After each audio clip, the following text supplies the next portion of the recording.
Hello students, एक बार फिर आपका स्वागत है आपके अपने यूट्यूब चैनल AK क्लासेस पर।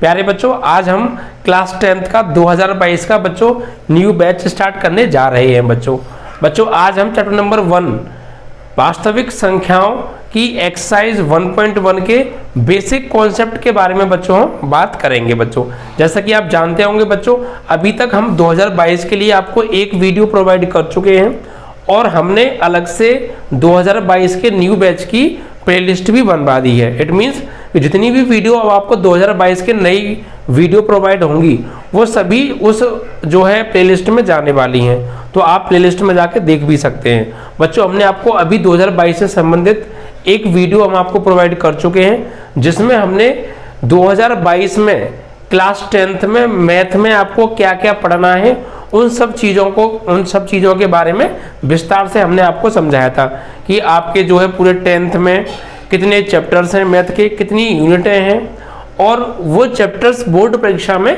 कितने कितने नंबर के आने वाले हैं। वो सारी चीज़ों का डिस्कशन हमने लास्ट वीडियो में किया था। अगर आपने वो वीडियो नहीं देखा है तो उसका लिंक इस वीडियो के डिस्क्रिप्शन में पड़ा हुआ है या प्लेलिस्ट में वीडियो अवेलेबल है, आप जाकर बच्चों देख सकते हैं। क्योंकि बच्चों जब हम किसी भी चीज़ की तैयारी करने जा रहे हैं तो पहले उसका सिलेबस हमारे पास होना बेहद ज़रूरी है। हमें ये जानकारी होना बेहद ज़रूरी है कि वो चैप्टर कितने नंबर का बोर्ड परीक्षा में पूछा जाएगा। ठीक है, तो यहाँ पर बच्चों 2022 की हम बहुत बेहतरीन तरीके से आपकी तैयारी कराने वाले हैं।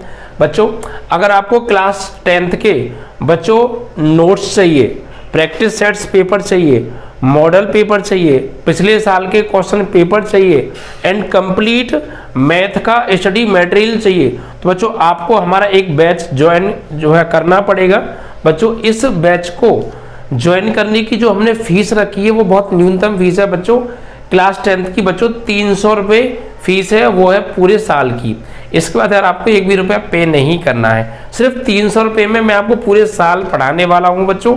और उसके साथ साथ बिल्कुल सुंदर हैंड राइटिंग में नोट्स देने वाला हूँ मैथ के पूरे। ठीक है बच्चों, इंपॉर्टेंट क्वेश्चंस देने वाला हूँ जिससे 70 से 80% क्वेश्चंस उन्हीं क्वेश्चंस में से बच्चों बोर्ड परीक्षा में पूछे जाते हैं। हर बार रिपीटेड क्वेश्चंस होते हैं बच्चों। ठीक है, और मॉडल पेपर हम आपको प्रोवाइड करने वाले हैं। ठीक है बच्चों, अनशॉर्ट पेपर हम आपको प्रोवाइड करेंगे और लॉन्ग क्वेश्चन, शॉर्ट क्वेश्चन, सारी चीज़ हम आपको प्रोवाइड करने वाले हैं सिर्फ और सिर्फ 300 रुपये में। तो 300 रुपये बहुत कम होते हैं यार, इतने रुपए में कुछ भी नहीं होता है, बट यहाँ पर मैं आपको पूरे साल पढ़ा रहा हूँ और notes, practice sets paper, important questions, model paper आदि बहुत सारी चीज़ें मैं आपको दे रहा हूँ बच्चों। ठीक है, तो अगर आप हमारा बैच ज्वाइन करना चाहते हैं बच्चों आज ही हमारा बैच ज्वाइन कीजिए। अगर कोई आप जानकारी लेना चाहते हैं तो हमारा कॉन्टैक्ट नंबर 8923824554 पर बच्चों कॉन्टैक्ट कर सकते हैं व्हाट्सएप या कॉलिंग के माध्यम से। अगर आपका 2022 में मैथ में 90+ नंबर लाने का सपना है तो उसे मैं आपके साथ मिलकर बच्चों पूरा कराऊंगा।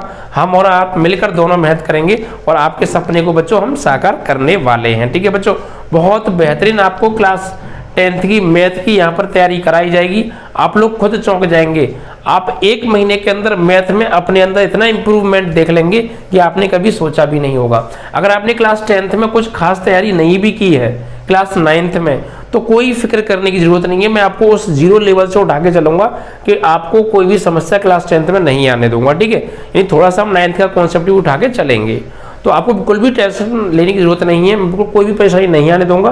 तैयारी एकदम बहुत बेहतरीन तरीके से मैं आपको कराने वाला हूं बच्चों। ठीक है, तो आज बच्चों हम क्लास 10th का चैप्टर नंबर 1 संबंध एवं फलन से संबंधित बात करेंगे और इसके कुछ बेसिक कॉन्सेप्ट के बारे में बात करने वाले हैं। ठीक है बच्चों, और फिर उसके बाद क्वेश्चंस पर आ जाएंगे। एक्चुअली पहली एक्सरसाइज में कुछ ज़्यादा खास बेसिक नहीं है, थोड़ी बहुत चीज़ें हैं। एक बच्चों आपकी है यूक्लिड विभाजन एल्गोरिथम, तो इसके बारे में थोड़ा सा बात करेंगे और एक यूक्लिड डिवीजन लीमा, इन दो चीज़ों के बारे में बात करेंगे, फिर सीधे ही आपकी एक्सरसाइज पर आ जाएंगे। तो आइए थोड़ा सा बेसिक हम बच्चों यहाँ पर जान लेते हैं बच्चों। तो ये बेसिक की हम बच्चों थोड़ा सा यहाँ पे बात कर रहे हैं। हमारे चैनल की बच्चों ये खासियत रहेगी कि जब भी आपको कोई भी एक्सरसाइज या कोई भी चैप्टर पढ़ाया जाएगा तो पहले उसके बारे में बेसिक नॉलेज आपको दी जाएगी, जिससे कि आपको जब एक्सरसाइज के आप क्वेश्चंस करेंगे तो आपको कोई भी समस्या उसमें ना आए। ठीक है, तो सारी चीज़ें बहुत अच्छी रणनीति के साथ हम कराने वाले हैं बच्चों। 2022 में आपको 90 प्लस मैथ में दिलाने वाले हैं बच्चों। तो आइए हम बात करते हैं बच्चों एक्सरसाइज 1.1 के बेसिक के बारे में। तो बच्चों यहाँ पर हम पहली एक्सरसाइज में जो पढ़ेंगे वो पढ़ेंगे हम यूक्लिड विभाजन एल्गोरिथम। ठीक है, ये एक थ्योरम होती है बच्चों। क्या होती है? थ्योरम। यूक्लिड विभाजन एल्गोरिथम। ठीक है, यूक्लिड विभाजन एल्गोरिथम, यूक्लिड डिवीजन लीमा के नाम से भी हम इसको यूक्लिड डिवीजन एल्गोरिथम के नाम से हम बच्चों इसको जानते हैं। ठीक है, अब ये होती क्या है बच्चों? तो ये बच्चों आपने पढ़ रखी है, आप लोग इस चीज को जो है बचपन से पढ़ते आ रहे हैं, लेकिन आपने कभी भी इसका नाम नहीं सुना है और इस कॉन्सेप्ट को आपको किसी ने बताया भी नहीं है। ये क्या होती है यूक्लिड विभाजन एल्गोरिथम? आइए मैं आपको समझाता हूं बच्चों। आपने बच्चों बचपन में भाग बहुत दिए होंगे, ठीक है, डिवाइड बहुत ज्यादा किए होंगे। तो डिवाइड जब हम करते थे तो वहां पर बच्चों हम 4 चीजों से खेलते थे। एक तो वो संख्या जिससे हम भाग देते थे, एक वो संख्या जिसमें हम भाग देते थे, एक तो वो जिससे भाग दे रहे हैं, एक वो जिसमें भाग दे रहे हैं। और जिससे भाग देते थे और किसी संख्या में भाग देकर हमें वहां पर एक भागफल मिलता था और एक हमें शेषफल मिलता था। ठीक है, तो 4 चीज हो गई ना, एक तो जिससे भाग दे रहे हैं वो, एक जिसमें भाग दे रहे हैं वो, और एक भागफल और एक शेषफल। ये 4 चीजों से मिलकर ही बच्चों यूक्लिड विभाजन एल्गोरिथम बनता है। ठीक है, कैसे बच्चों? देखिए, यूक्लिड विभाजन जो एल्गोरिथम है ये होता क्या है बच्चों? ये होता है बच्चों a बराबर बी क्यू प्लस आर। अब ये a बराबर बी क्यू प्लस आर क्या है? देखिए इधर समझते हैं। साइड में आपने बचपन में भाग दिए होंगे ऐसे करके, तो जो अंदर संख्या लिखी होती है उसको हम बच्चों a बोलते हैं। क्या बोलते हैं? a। और यहाँ पर जो भी नंबर होता था जिससे हम इस अंदर वाली संख्या में भाग देते थे उसको बच्चों हम बोलते हैं b। क्या बोलते हैं? b। और इससे इसमें भाग देकर यहाँ पर जो भागफल आता था उसे हम बच्चों बोलते हैं q। और लास्ट में बच्चों जो शेषफल बचता था उसे हम बोलते हैं बच्चों r। यानी कि a बराबर बी क्यू प्लस आर। इन चारों से मिलकर एक फॉर्मूला बनाया गया और उस फॉर्मूले को ही हम यूक्लिड विभाजन एल्गोरिथम a बराबर बी क्यू प्लस आर के नाम से बच्चों जानते हैं। तो समझ में आया? आप ये चीज बहुत दिन से करते आ रहे हैं, बट आपको इतनी डीपली इसके बारे में जानकारी नहीं थी। बट यहाँ पर डीपली नॉलेज भी दी जाएंगी और सारा कॉन्सेप्ट बहुत अच्छे से आपको क्लियर कराया जाएगा। यानी कि अगर आपका 70 नंबर का पेपर हो जाएगा बच्चों 2022 में, 70 में से 70 नंबर अगर आप करके आएंगे, अगर मेरे साथ अभी से मेहनत करना शुरू कर देंगे, हमारे पास बहुत सारा टाइम है, तो चैनल को सब्सक्राइब कर लीजिएगा, बेल आइकन को दबा लीजिएगा, क्योंकि डेली बेसिस पर आपको रेगुलर क्लास 10th की बच्चों वीडियो प्रोवाइड होने वाली हैं सुबह 8 बजे। आप कहेंगे तो कमेंट के माध्यम से मुझे बता दीजिएगा सभी लोग, तो हो सकता है हम वीडियो का टाइम भी चेंज कर दें, लेकिन फिलहाल आपको सुबह 8 बजे वीडियो प्रोवाइड होने वाली है क्लास 10th की। ठीक है बच्चों, चलिए तो देखिए a बराबर बी क्यू प्लस आर। ये जो a होता है इसे हम बोलते क्या है बच्चों? ये जो a है इसे हम बोलते हैं बच्चों भाज्य। क्या बोलते हैं इसे? भाज्य। जिसमें भाग दे रहे हैं उसे हम बोलते हैं भाज्य। ठीक है, इस जिससे भाग देते हैं उसे हम बोलते हैं बच्चों भाजक। क्या बोलते हैं? भाजक। और यहाँ पर जो निकल के आता है, मतलब जितनी बार भाग जाता है, उसे हम भागफल के नाम से जानते हैं बच्चों। क्या? भागफल। और लास्ट में जो बचता है उसे हम शेषफल के नाम से बच्चों जानते हैं। तो आपने ये हिंदी वाले नाम तो पढ़े होंगे। ठीक है, a बराबर, और सबसे ज्यादा आपने जो सुना होगा वो 2 चीज सुनी होंगी, भागफल और शेषफल। ये नाम भी आपने कम सुने होंगे, लेकिन आज मैं आपको बहुत सारी चीजें बताने वाला हूं और आपको बहुत नई चीजें मालूम पड़ने वाली हैं। अगर आप हमारे साथ जुड़ेंगे तो आपको बहुत सारी चीजें हम नई मैथ के अंदर बताने वाले हैं और आपका मैथ जो है ना बहुत हाई लेवल पर पहुंचा देने वाले हैं बच्चों। ठीक है, तो देखिए, जिसमें भाग देते हैं उसे हमेशा भाजक बोला जाता है, जिससे भाग देते हैं उसे हमेशा जिसमें भाग देते हैं उसे भाज्य बोला जाता है, और जिससे भाग देते हैं उसे हमेशा भाजक बोला जाता है, और जितनी बार भाग जाता है उसे भागफल, और लास्ट में जो बचता है उसे शेषफल के नाम से हम बच्चों जानते हैं। अब देखिए बच्चों, हम यहाँ पे ये कह सकते हैं कि जो ए क्या है, ए है हमारा भाज्य, और ये बी क्या है बच्चों, भाजक, क्यू क्या है बच्चों, भागफल, और आर क्या है बच्चों, शेषफल। ठीक है, तो इन चारों से मिलकर जो फॉर्मूला बनता है उसी को हम बोलते हैं यूक्लिड डिवीजन एल्गोरिथम, यूक्लिड विभाजन प्रमेय का, और यूक्लिड विभाजन एल्गोरिथम बच्चों। ठीक है, अब देखिए ये ए क्या है, ये अंदर वाली संख्या है, बी जिससे भाग दे रहे हैं, क्यू जितनी बार भाग गया है, आर जितना शेषफल बचा है। अगर हमें बी पता है जिससे हमने भाग दिया है, हमें क्यू पता है जितनी बार भाग गया है, हमें शेषफल पता है जो हमारा लास्ट में बचा है, तो अगर ये तीन चीज मुझे मालूम है तो मैं इस संख्या को पता कर सकता हूं जिसमें हमने भाग दिया है। जैसे मुझे ये नहीं पता यहाँ पे कितनी संख्या है जिसमें हमने भाग दिया, तो मैं कैसे पता करूंगा? अगर मुझे ये तीन चीजें पता हैं तो ए बराबर फॉर्मूला लगा दूंगा बी क्यू प्लस आर। ठीक है बच्चों, देखिए, और यहाँ पर बच्चों ये जो शेषफल बचता है, ये जो शेषफल होता है बच्चों, जो आर होता है, जो आर होता है, ये हमेशा बच्चों जो आर की वैल्यू होती है ये हमेशा बच्चों जीरो से बड़ी या बराबर होती है, और बी से हमेशा ये छोटी, बी से हमेशा बच्चों ये क्या होती है, छोटी होती है। ठीक है, यानी आपने कभी भी जब भाग दिए होंगे बचपन में तो आपने अभी तक एक चीज को नोटिस किया होगा, हमेशा जो शेषफल बचता है वो शेषफल जो होता है हमेशा जिससे हम भाग देते हैं हमेशा उससे ये छोटा बचता है। ऐसा आपने कभी भी अपनी लाइफ में अभी तक भाग दिए होंगे तो कभी भी ये नहीं देखा होगा कि ये जो शेषफल है जिससे हम भाग दे रहे हैं भाजक से, ये छोटा हो, ये छोटा कभी ये बड़ा हो या बराबर भी हो, ना तो ये बड़ा होता है और ना ही ये बराबर होता है। हमेशा जो शेषफल होता है वो भाजक से क्या होता है, छोटा होता है। इसलिए जो आर है वो बी से हमने क्या दिखाया है, यहाँ पे छोटा दिखाया है। और जो हमारा शेषफल है वो दो चीज बचती हैं, या तो शेषफल यहाँ पे धनात्मक बचेगा या शेषफल यहाँ पे जीरो बचेगा। ऐसा आपने कभी नहीं देखा होगा कि यहाँ पर आपका जो शेषफल है कभी भी नेगेटिव बचे। कभी आपने शेषफल नेगेटिव बचते हुए देखा है? नहीं, शेषफल यहाँ कभी भी नेगेटिव नहीं बचता है, या तो धनात्मक मिलेगा या जीरो मिलेगा, जीरो से बड़ा मिलेगा या जीरो के बराबर मिलेगा, जीरो से छोटा कभी भी शेषफल यहाँ पर नहीं बचता है। इसीलिए हमने आर को जीरो से बड़ा या जीरो के बराबर दिखाया है। ठीक है बच्चों, तो ये ए बराबर B Q plus R Euclid विभाजन एल्गोरिथम होती है, जहां ए भाज्य, बी भाजक, क्यू भागफल और आर शेषफल होता है। जहां आर की जो वैल्यू होती है शेषफल की वो हमेशा भाजक से छोटी होती है, और जो आर होता है वो जीरो से बड़ा या जीरो के बराबर होता है। ठीक है बच्चों, अब बच्चों इस यूक्लिड विभाजन एल्गोरिथम का यूज क्या है? ठीक है, इस थ्योरम को हम पढ़ रहे हैं, क्यों पढ़ रहे हैं? तो बच्चों बोर्ड परीक्षा में एक सवाल पूछा जाता है कि दो धनात्मक पूर्णांक आपको दे देते हैं और कहते हैं कि इन दो धनात्मक पूर्णांकों का यूक्लिड विभाजन एल्गोरिथम की सहायता से महत्तम समापवर्तक HCF ज्ञात करो। तो बच्चों बस, तो इसीलिए इस थ्योरम को हमने पढ़ा है।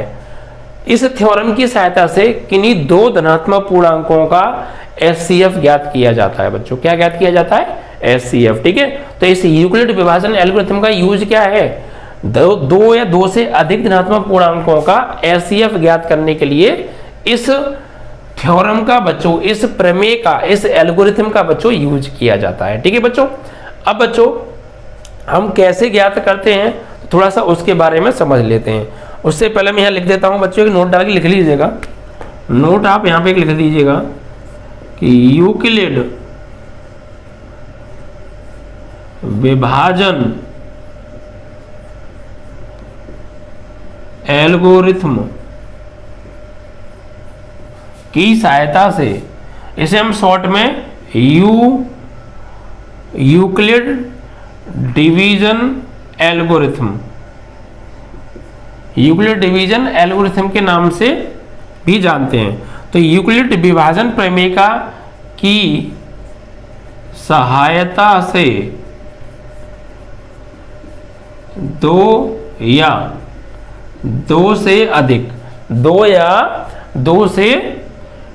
दो से अधिक संख्याओं का HCF महत्तम समापवर्तक हाईएस्ट कॉमन फैक्टर ज्ञात करते हैं। ठीक है बच्चों, ये नोट डाल के आप कॉपी में लिख लीजिएगा। एक बात मैं आपको पत्ते की बता दूं, अभी हमारी स्टार्टिंग हुई है, पहला चैप्टर और पहला ही वीडियो है, तो जितनी भी मैं आपको फॉर्मूले कराऊं चैप्टर में एक्सरसाइज वाइज, जितनी भी इंपॉर्टेंट बातें बताऊं तो आप उनको बच्चों नोट जरूर कर लीजिएगा, एक कॉपी बना लीजिएगा बच्चों फॉर्मूले की, और उसमें साथ के साथ चीज़ों को नोट करते हुए चलिएगा, और डेली फिर उस कॉपी को बच्चों पढ़ा कीजिएगा। ठीक है, जिससे आपका मैथ बहुत ज़्यादा स्ट्रांग हो जाएगा। ठीक है बच्चों, और जितने भी क्वेश्चन हुआ करें अपने हाथ से निकालने की आप कोशिश किया करेंगे। पहले हम कराएंगे यहाँ पे सॉल्व, आप समझेंगे, फिर खुद के हाथों से निकालने की प्रैक्टिस करेंगे, जिससे आपका मैथ जो है वो और भी ज़्यादा बच्चों मजबूत हो जाएगा। ठीक है बच्चों, तो ये चीज आप लिख लीजिएगा कि यूक्लिड विभाजन एल्गोरिथम की सहायता से दो या दो से अधिक संख्याओं का HCF ज्ञात किया जाता है बच्चों। ठीक है, कैसे ज्ञात करते हैं आइए समझते हैं। जैसे मान लीजिए हमारे पास बच्चों दो संख्याएं हैं, ये आप हटा देते हैं यहाँ पे। जैसे बच्चों हमारे पास मान लीजिए दो संख्याएं, एक मान लीजिए है आपके पास 28 और एक मान लीजिए आपके पास है 3। ठीक है भाई, या फिर ऐसा कर लीजिए, कुछ और ले लीजिए यहाँ पे थोड़ा सा, ये तो दो स्टेप में खत्म हो जाएगा सवाल, थोड़ा बड़ा सा ले लो। जैसे मान लीजिए 84 है, ठीक है, और आप एक संख्या 84 हो गई और एक संख्या आप ले लो बच्चों 5। ठीक है, और आपको 84 और 5 का 84 और 5 का बच्चों HCF निकालना है। तो आप कैसे निकालेंगे? इस यूक्लिड विभाजन एल्गोरिथम की सहायता से। आइए मैं आपको बताता हूं बच्चों। ठीक है, देखिए यहां पर बच्चों हम क्या करेंगे, ये 84 है और ये 5 है, तो हमेशा आपने देखा होगा जब भी हम भाग देते थे बच्चों, तो जो दो संख्याओं में अगर हम भाग, दो संख्याएं में दे रखी हैं और एक संख्या से दूसरी संख्या में भाग देना है, तो हमेशा जो बड़ी संख्या होती है वो अंदर लिखी जाती है, जिसमें भाग देते हैं वो अंदर लिखी जाती है, जिससे भाग देते हैं वो बाहर लिखी जाती है। तो यहाँ पर हम पहले थोड़ा सा रफ कार्य करेंगे और उस रफ कार्य को देखकर हमें कुछ लैंग्वेज लिखनी है, जिस पर हमें बोर्ड परीक्षा में नंबर मिलते हैं। अगर आपने लैंग्वेज को लिखना ढंग से समझ लिया तो फिर मान लीजिए कि आपका आराम से ये टॉपिक क्लियर हो जाएगा। ठीक है, अब इसमें ये देख लीजिए बड़ा कौन सा है बच्चों, तो बड़ा है 84, तो 84 को लिखेंगे अंदर और 5 से देंगे भाग। यहाँ पर हम लिखेंगे कि 80 जो 4 है वो बड़ा है 5 से, तो क्या करेंगे 84 को लिखेंगे अंदर।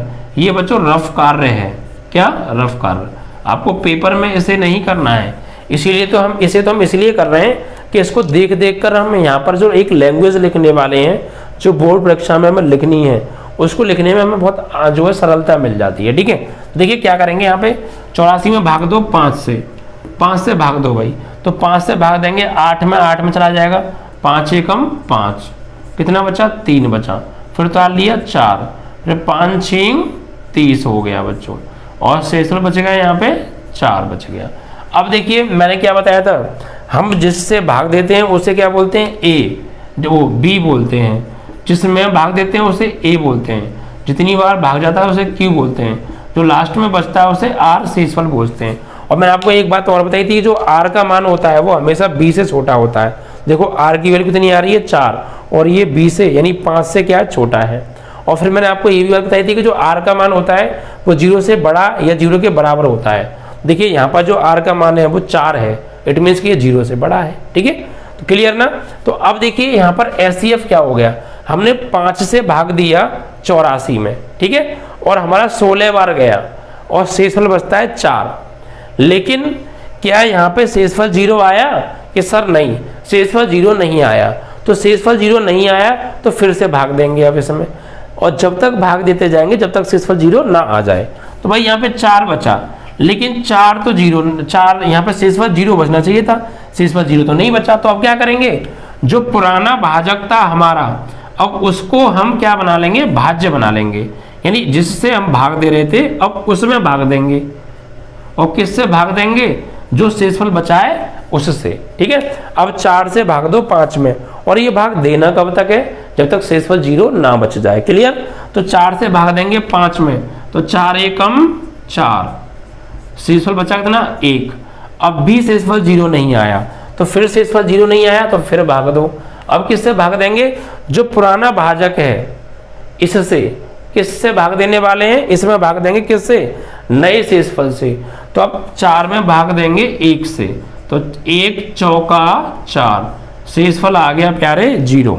शेषफल क्या आ गया, 0 आ गया। जैसे ही हमारा शेषफल बच्चों 0 आ जाए, जैसे ही हमारा शेषफल 0 आ जाए, तो बस अब ये देखिए बच्चों कि हमने यहाँ पे सबसे पहले भाग दिया था 5 से, ठीक है, 5 से भाग दिया था, नहीं दिया था, दिया था सर। तो 5 से भाग देने पर क्या शेषफल 0 आया, नहीं आया।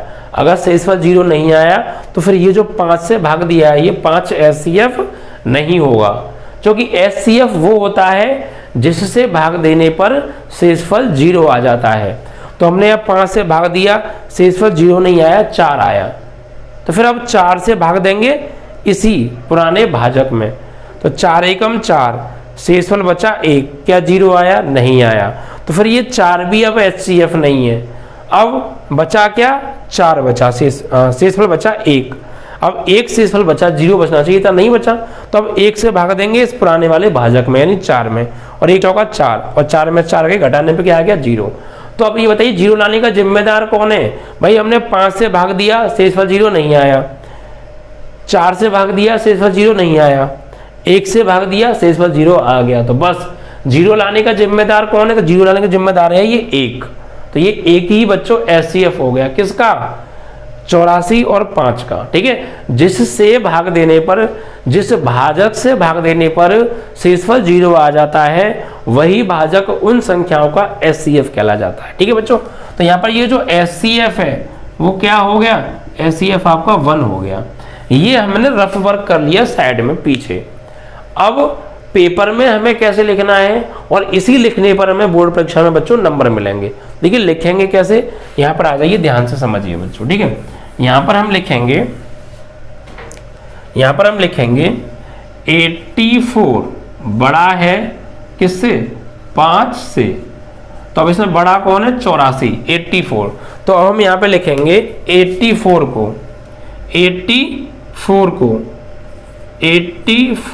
को यूक्लिड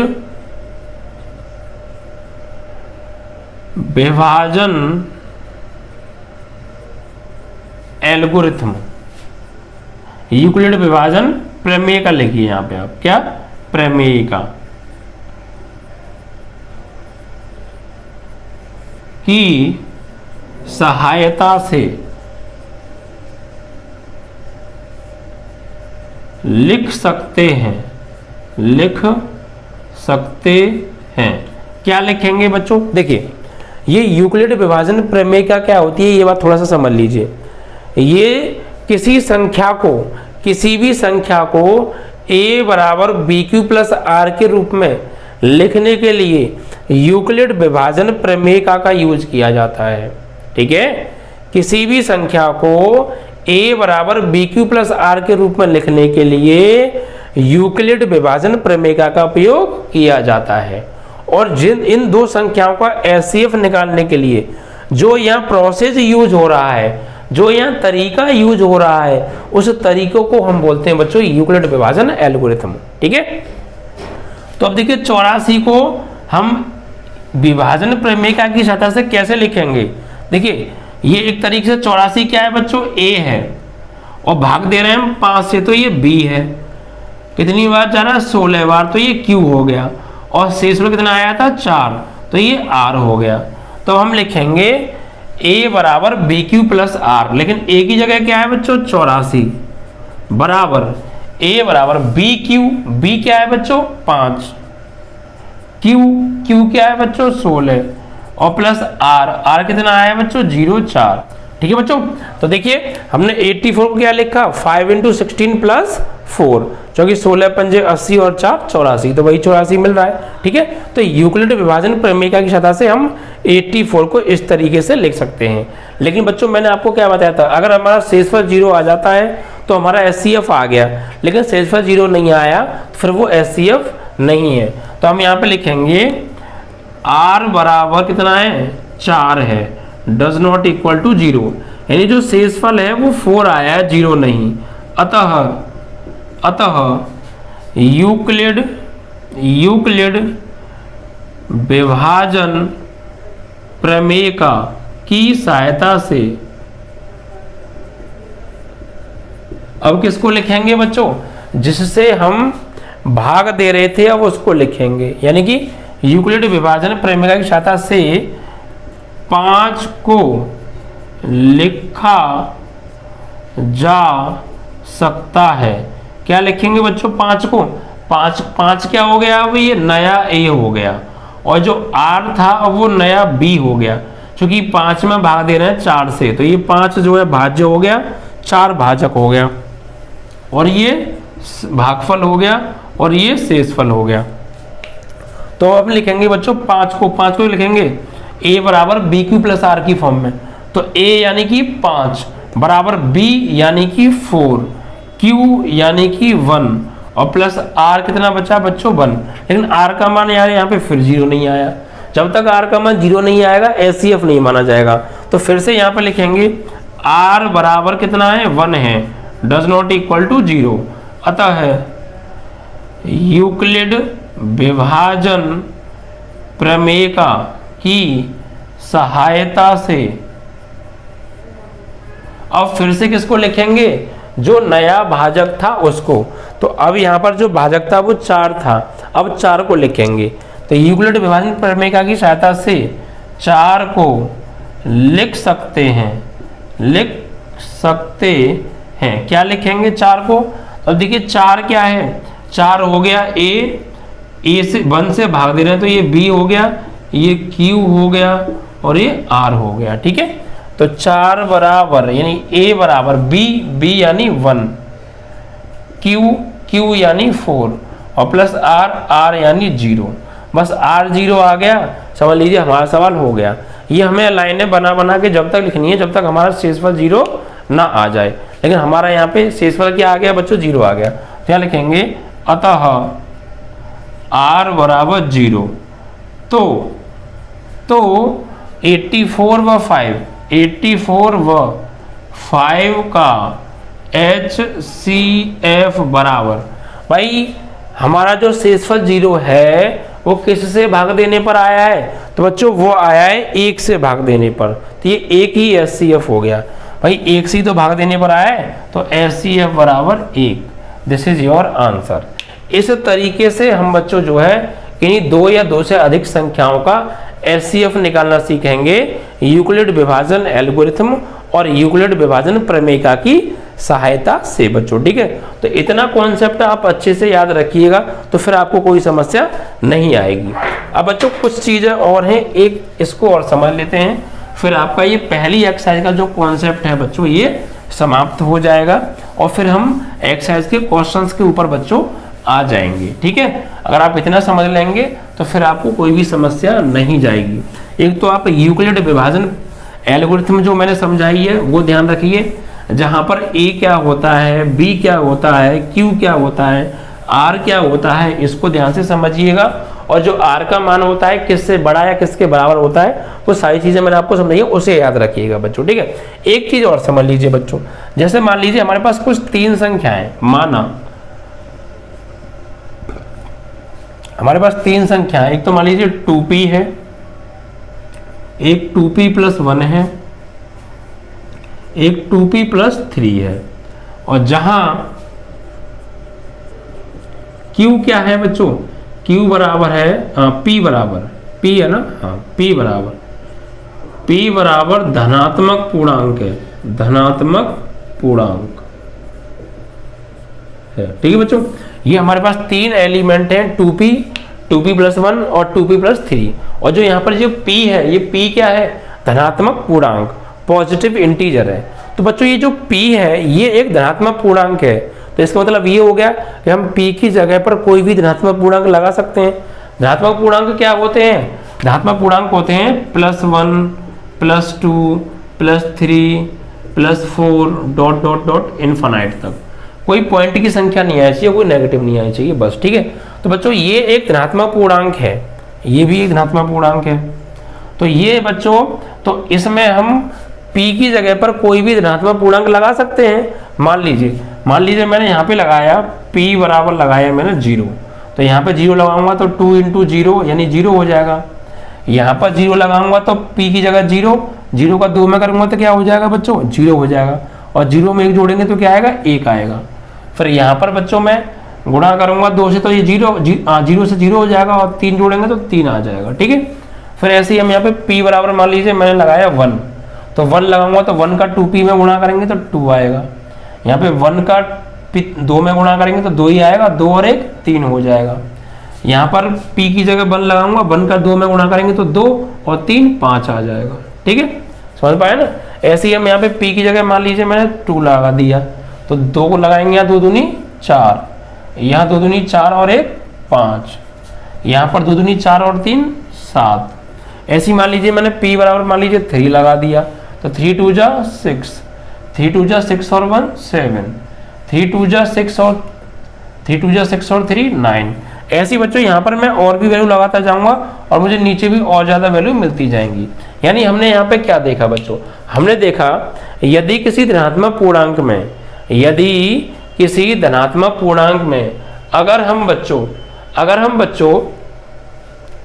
यहाँ पर p की जगह पर बच्चों अगर हम 2 में किसी सम धनात्मक पूर्णांक से गुणा करते हैं बच्चों, किससे, अगर हम यहाँ पर 2 में किसी धनात्मक पूर्णांक से गुणा करते हैं, अगर हम यहाँ पे हम 2 में किसी भी धनात्मक पूर्णांक से गुणा करते हैं तो बच्चों में सम संख्याएं प्राप्त होती हैं। देखिए ये 2 था और इस 2 में हमने धनात्मक पूर्णांक से मल्टीप्लाई किया, p क्या था धनात्मक पूर्णांक। देखिए पहले 0 लगाया तब भी सम संख्या, भाई 0 एक सम संख्या वैसे होती नहीं है, लेकिन वे संख्याएं जो 2 से विभाजित हो जाती हैं वे सम संख्याएं कहलाती हैं। तो विभाजन के आधार पर ये एक सम संख्या मानी जा रही है, इसलिए हम इसको ले रहे हैं, ठीक है।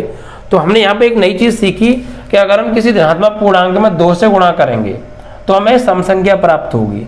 भाई 0 1 2 3 ये क्या है धनात्मक पूर्णांक है, और 2 से गुणा हो रहा है तो क्या मिल रही है सम संख्या मिल रही है। फिर हमने देखा किसी धनात्मक पूर्णांक में 2 से गुणा करते हैं और फिर 1 जोड़ देते हैं तो हमें विषम संख्याएं प्राप्त होती हैं। देखिए 1 3 5 7 ये सब क्या है विषम संख्याएं। तो एक चीज नई सीखी हमने, क्या, अगर किसी धनात्मक पूर्णांक में 2 से गुणा कर दें और फिर उसमें 1 जोड़ दें तो हमेशा हमें क्या मिलेंगी विषम संख्या प्राप्त होंगी।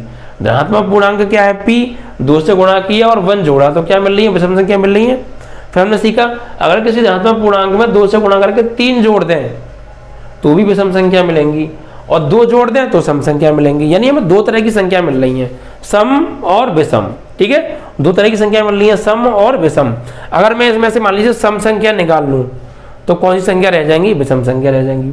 अगर मान लीजिए मैंने विषम संख्या निकाल ली तो कौन सी संख्या रह जाएंगी सम संख्या रह जाएंगी, ठीक है। तो ये बात आप हमेशा ध्यान रखिएगा कि किसी धनात्मक पूर्णांक में अगर 2 से गुणा करते हैं तो सम संख्या मिलती है, और 2 से गुणा करके 1 जोड़ते हैं तो विषम संख्या मिलती है, फिर 2 से गुणा करके 2 जोड़ते हैं तो फिर सम संख्या मिलती है, फिर 2 से गुणा करके 3 जोड़ते हैं फिर विषम संख्या मिलती है। ये 2 टाइप की संख्या मिलती है सम और विषम। सम निकाल लेंगे तो विषम बचेंगी और विषम निकाल लेंगे तो सम बचेंगी, ठीक है बच्चों। तो ये था बच्चों बेसिक कॉन्सेप्ट, आप इसको बहुत अच्छे से समझ लीजिएगा क्योंकि बोर्ड परीक्षा में पहली एक्सरसाइज से एक सवाल जरूर बनता है। एचसीएफ निकालने को भी 1 नंबर में पूछ लिया जाता है या 5 नंबर में। इस एक्सरसाइज में आगे प्रश्न है जिन्हें मैं अगले वीडियो में कराऊंगा वो भी पूछे जाते हैं बच्चों, ठीक है। तो यूक्लिड विभाजन एल्गोरिथम और यूक्लिड डिवीजन लीमा बहुत अच्छे से प्रिपेयर कर लीजिएगा। एक एग्जांपल भी मैंने आपको समझा दिया था, ठीक है। तो ये सारी चीज आप अच्छे से प्रिपेयर करके रखिएगा। डेली आपको वीडियो प्रोवाइड होंगी बच्चों क्लास 10th की, ठीक है बच्चों, डेली सुबह 8 बजे। और कुछ दिन बाद अगर आप कमेंट में हमें बताएंगे तो हम आपका टाइम भी चेंज कर देंगे। अगर आप शाम को कहेंगे तो शाम को भी हम वीडियो प्रोवाइड कर दिया करेंगे बच्चों, ठीक है। जय हिंद जय भारत।